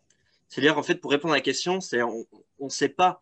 Le marché va être forcément différent dans l'Ardèche et en région parisienne, et on peut imaginer dans un marché libre que le prix s'adapte à l'offre de production locale, aux circonstances de temps et de lieu qui dépendent des consommateurs locaux, leurs besoins. On peut imaginer que la filière bio marche très bien dans un endroit et pas l'autre, et c'est ça tout l'intérêt de notre modèle. C'est l'idée de dire que les prix vont s'ajuster en fonction des besoins des individus. Et pareil sur l'offre, notamment la quantité, mais la diversité de l'offre s'adaptera au territoire. Et c'est une solution plus pragmatique et efficace, on pense, pour pour lutter contre le marché noir que des contrôles policiers. Vous verrez dans la note, on cite quelque chose sur les contrôles policiers qui montre que la loi n'est pas du tout appliquée de la même manière sur tous les territoires. Donc la solution prohibitionniste qui dit c'est la même chose sur tous les territoires n'est pas applicable, alors qu'une solution de marché qui permettrait la vente de cannabis s'adapterait au territoire de manière automatique avec le système de prix qui indique aux producteurs quoi produire et qui indique aux consommateurs la rareté du produit, le cas échéant, et les conditions de production. Donc, on est pour un système de prix qui ajusterait l'offre et la demande sur tout le territoire. Alors, plusieurs questions sur le contexte politique et l'acceptabilité politique. Donc, de mémoire, il y a l'opportunité d'organiser un référendum ou pas. Qu'est-ce que vous en pensez ? Est-ce qu'on a des contacts avec des parlementaires ou des politiques? Donc, je peux répondre en partie qu'on a des échanges, notamment avec la mission d'information en cours, et on avait eu des échanges lors du premier rapport. Mais qu'est-ce que vous pensez, voilà, globalement de la réception politique du rapport et du positionnement des politiques sur la légalisation? Et puis, toujours, mais on en a un peu parlé, la question de la paix sociale et des quartiers sensibles. Vas-y, Edouard, tu commences et puis je compléterai. Pardon, j'ai loupé le début de la question. C'était quoi déjà, pardon? Est-ce que ce serait bien d'organiser un référendum sur la question? Ah oui, les référendums, très bien. Alors, le référendum, effectivement, on l'a envisagé. On l'avait envisagé dans la note au départ. Est-ce qu'on ne proposerait pas un modèle par référendum? Mais on a fini, en fin de compte, par ne pas l'inclure dans la proposition. Pourquoi?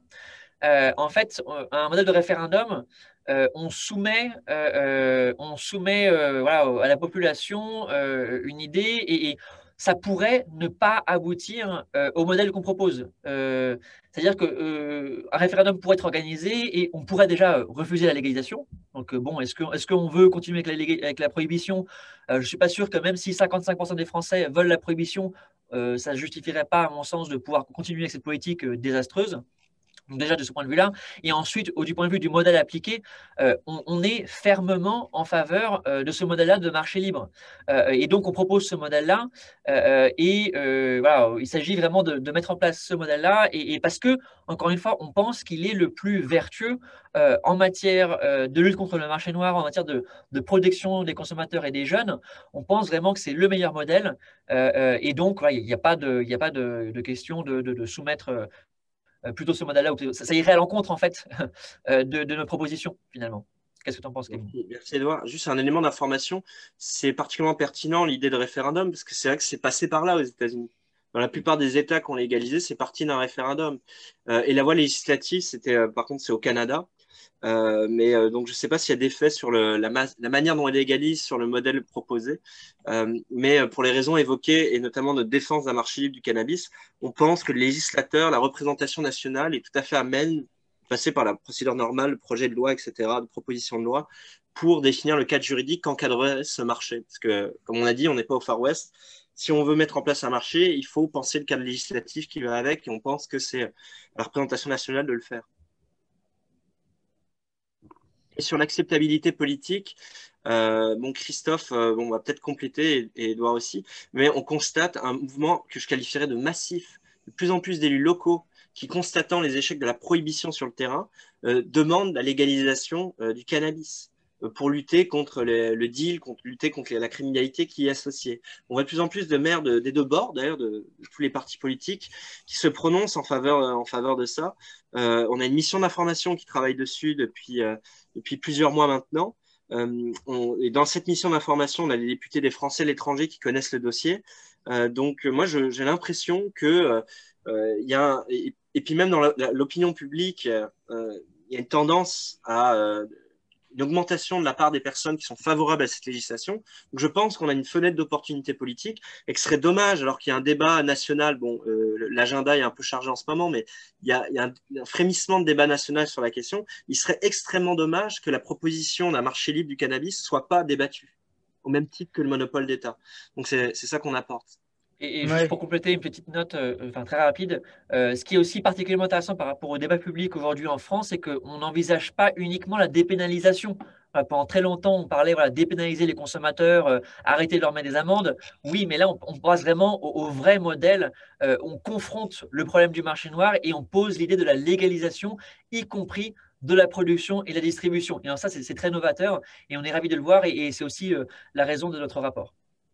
J'ajouterais, parce que j'ai vu un commentaire sur le fait qu'effectivement, on a un ministre de l'Intérieur qui coince, entre guillemets, qui a qualifié publiquement de cannabis de substance, bon, je ne vais pas le prononcer, mais très, très nocive et désagréable.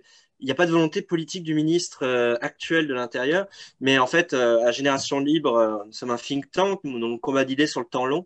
Et au-delà du mandat de ce ministre, on considère qu'il y a un contexte de plus en plus favorable au global, même si on a un ministre qui est opposé en ce moment. On a bon espoir que dans les années à venir, on obtienne quelque chose. Oui, pour suivre depuis un petit moment, on a d'abord des maires de droite, ce qui est assez nouveau, comme Arnaud Robinet, Gilles Averroux, qui se sont exprimés publiquement en faveur de la légalisation sur les derniers mois, voire dernières années. Il y a eu encore cette enquête récente du Parisien sur les maires d'Île-de-France, qui apparemment pour moitié sont favorables aussi à la légalisation. Et je crois qu'on a quand même des parlementaires, y compris français, pas seulement français de l'étranger, qui connaissent bien ce sujet, comme Caroline Janvier, qui s'exprime beaucoup dans les médias. Robin Rida, etc. Donc, je pense que la situation s'améliore et en tout cas, c'est d'ailleurs notre travail, Génération Libre, on va envoyer ce rapport à tous ces parlementaires ou politiques qui s'expriment sur ces sujets et à la mission d'information en cours qui s'intéresse au cannabis récréatif et donc pas seulement médical. J'en profite pour vous, je reprends 2-3 questions sur, c'est peut-être plus du médical ou bien-être, mais dans quelle mesure le cadre international empêche la recherche sur les cosmétiques, les médicaments ou les produits alimentaires à base de CBD, THC? Et une autre question que j'ai vue voilà. Dans l'hypothèse d'une distribution privée, comment encadreriez-vous un éventuel besoin de prise en charge par la sécurité sociale dans le cadre d'un cas d'usage médical? Et les pharmacies seraient-elles également autorisées à vendre le cannabis? Alors, c'est moins l'objet de notre rapport, mais enfin, c'est oui. moins le cœur en tout cas. Déjà, je voulais conclure sur l'acceptabilité politique en remerciant la députée présente qui nous signifie son soutien. On compte voilà, sur des élus de terrain et des élus pour faire du lobbying auprès des dirigeants de partis et auprès des ministères pour ça. Et on compte sur chacun d'entre vous pour diffuser le rapport et en faire la promotion, évidemment. Pour en revenir sur la recherche cosmétique, la recherche sur les produits dérivés du cannabis, on n'a pas parlé, et il y avait une autre question sur les opportunités économiques offertes par la légalisation. On n'a pas parlé du cannabis business immense qui se développe en Californie et dans le Colorado, où il y a des firmes pharmaceutiques gigantesques qui commencent à obtenir des autorisations, à faire des recherches sur ces produits-là. Donc là aussi, les États-Unis s'y mettent. L'intérêt serait que la France puisse s'y mettre aussi le plus rapidement possible. Mais il y a beaucoup de freins à l'international. Mais en tout cas, il y a un mouvement qui part des États-Unis là-dessus, sur la recherche sur ces produits-là et sur les vertus médicinales du cannabis. Et donc, c'est pour ça qu'on veut aussi imiter le cadre réglementaire des États américains comme le Colorado pour favoriser ce genre de choses. Mais on n'a pas dédié une partie du rapport sur l'économie du cannabis. C'est assez documenté et puis c'est aussi un peu, comme je vous dis, on manque un peu de recul. On sait juste que c'est porteur. On a vu aussi que ça faisait une petite bulle spéculative qui a un peu retombé. Je crois que c'était dans les États américains. Donc, en tout cas, il faut un cadre réglementaire qui favorise la recherche sur ces questions et qui permette une activité économique importante. Mais c'est pas le cœur de notre rapport, comme disait Christophe. Édouard, tu veux compléter? Oui, effectivement, on n'a pas abordé spécifiquement le sujet du cannabis médical, le cannabis thérapeutique. On est vraiment très orienté sur le cannabis plutôt récréatif. Bon, bien que en fait, la distinction ne soit pas forcément toujours évidente entre les deux, hein. On peut consommer de manière récréative et en tirer des bénéfices de bien-être et de santé. Donc, cela étant dit, voilà, on n'a pas adressé dans le rapport, mais je ne vois pas pourquoi le modèle qu'on propose ne permettrait pas une distribution également en pharmacie. à destination des personnes qui en utilisent de manière thérapeutique et un remboursement par la sécurité sociale pour ces personnes-là. Bon, évidemment, ça impliquerait pour le coup que le prix ne soit pas libre. Alors, ça implique forcément un cadrage des prix pour tous les produits remboursés par la sécurité sociale. Mais bon, c'est parfaitement envisageable dans le modèle qu'on propose. Voilà. On peut avoir deux canaux, à la fois le canal de distribution récréatif dans les points de vente qu'on a mentionnés et le canal plutôt thérapeutique, pourquoi pas via les pharmacies, avec remboursement de la sécurité sociale. Voilà. Encore une fois, on ne l'a pas évoqué, mais c'est parfaitement compatible. Je ne sais pas pourquoi on ne pourrait pas le permettre. Ok, bon, je fais une dernière question, puis après, Maxime va venir clore ce webinaire, parce qu'il reste même pas 5 minutes. Juste, qu'est-ce que vous pensez de l'autoproduction? Et une autre question liée, les licences de microproducteurs seraient pertinentes pour produire et commercialiser en milieu rural et urbain, qu'en pensez-vous? Et puis voilà, de toute façon, je suis désolé, on n'aura pas pu répondre à toutes les questions, mais je crois que dans l'ensemble, on a quand même soulevé les plus importantes et qui se recoupaient. Alors, par rapport à l'autoculture, on le mentionne dans la partie consommation de notre rapport, je vous invite à le consulter. Alors, ce n'est pas une très grande partie, néanmoins, on propose que les personnes soient autorisées à cultiver jusqu'à 6 plants par personne, 12 par ménage. Donc, ça, c'est au niveau de l'autoculture pour sa propre consommation. Après, concernant la distribution, pourquoi pas la microproduction, en fait, on ne l'aborde pas spécifiquement, mais c'est parfaitement compatible avec le modèle. C'est-à-dire que, étant donné que les licences de distribution sont souples, ouvertes à tout le monde, on peut parfaitement envisager des très petites boutiques avec une très petite production locale auprès de territoires, parfois en dehors des grandes villes. En fait, c'est aussi la beauté du modèle du marché libre, c'est que ça permet toutes sortes de types de distribution, de consommation, de production, voilà, à la fois des productions un peu plus massives et des productions plus limitées avec des modèles de production différents, bio, non bio. Donc voilà, tous ces modèles-là sont possibles et permis par notre modèle de proposition de marché libre du cannabis en France. Très bien. Merci à vous. Avant de laisser la parole à Maxime, je précise, parce que c'est des questions qui ont aussi été posées, que j'enverrai par mail à tous ceux qui étaient inscrits, donc avec leur adresse mail, le PowerPoint, que le rapport est bien disponible en ligne, et puis que nous, on va continuer à se battre et à envoyer ce rapport aux politiques, aux décideurs et à la société civile qui est partie prenante sur ces questions. Merci à tous les encouragements qu'on a reçus. Voilà. Pardon, Kevin, vas-y. Merci à tous les encouragements que vous nous avez envoyés dans la conversation. Ça nous touche et on va continuer à le promouvoir dans les semaines qui viennent dans les médias. Oui, c'est exactement ce que j'allais dire pour conclure. Bon, déjà, merci beaucoup à Kevin et Edouard pour avoir répondu à toutes ces questions avec beaucoup de patience. C'est des questions vraiment, je trouve, de très bonne qualité. Et comme vous le voyez, on a beaucoup travaillé le sujet, hein, donc les questions à la fois économiques, philosophiques, sociologiques, on essaie d'y répondre. On n'a pas la réponse à tout, mais en tout cas, on essaie de faire quand même quelque chose d'assez approfondi pour pouvoir prendre en compte toutes les problématiques autour du sujet du cannabis. La question qui revient, effectivement, c'est quelle est la suite de ce rapport? Et comme d'habitude chez Génération Libre, ce rapport, on va l'envoyer à des dizaines de députés, on va l'envoyer au cabinet ministériel, on va en faire la promotion dans les médias dans les semaines à venir. Kevin et Edouard vont être très prochainement aussi auditionnés par la mission parlementaire. Donc, notre rôle aussi de faire de l'influence politique va continuer et en tout cas ne s'arrête pas avec ce rapport. Moi, je veux juste aussi ajouter qu'effectivement, il y a de plus en plus d'élus qui nous soutiennent, qui sont derrière nous avec cette idée, notamment des élus locaux qui comprennent tout à fait la problématique. D'ailleurs, certains aussi qui voient un gros potentiel économique pour leurs agriculteurs. Ça, c'est aussi un angle qui n'est pas forcément abordé dans le rapport, mais je pense par exemple au Dom-Tom. On a vraiment beaucoup d'acteurs sur le terrain qui expliquent que ce serait un moyen de redynamiser les économies locales. Donc ça, c'est peut-être quelque chose aussi qui peut provoquer le débat. En tout cas, on sent qu'il y a vraiment un frémissement et qu'il y a de plus en plus d'intérêt. D'ailleurs, il suffit de regarder les sondages pour constater que les Français sont de plus en plus ouverts à l'idée de légaliser le cannabis. Les blocages maintenant sont politiques et notre rôle justement en tant que think tank, c'est de fournir des idées, de fournir des pistes pour pouvoir faciliter la mise en œuvre. Donc, moi, je suis en tout cas très heureux que nous ayons publié ce rapport, très heureux d'avoir travaillé avec Kevin et Edouard pour qu'effectivement, il y ait aussi une vision libérale de la légalisation du cannabis et que toutes les options soient mises sur la table pour pouvoir prendre la meilleure décision possible au niveau politique. Donc voilà, merci à tous d'avoir participé à ce webinaire. J'espère que vous avez appris beaucoup de choses. Je vous invite à aller sur le site de Génération Libre pour retrouver le rapport qui est très long, dans lequel vous aurez beaucoup de réponses. Et puis, je vous invite aussi à un webinaire qui aura lieu le prochain, le 10 février, pour la sortie de ce livre avec les PUF qu'on publie le 10 février, donc Esquisse d'un libéralisme soutenable, qui reprend beaucoup des idées de Génération Libre, mais je crois notamment aussi du cannabis, pour justement renouveler, actualiser le libéralisme fidèle à la tradition de Génération Libre. Et vous pouvez bien sûr retrouver tous nos travaux en accès libre sur notre site. Vous pouvez aussi vous inscrire à notre newsletter.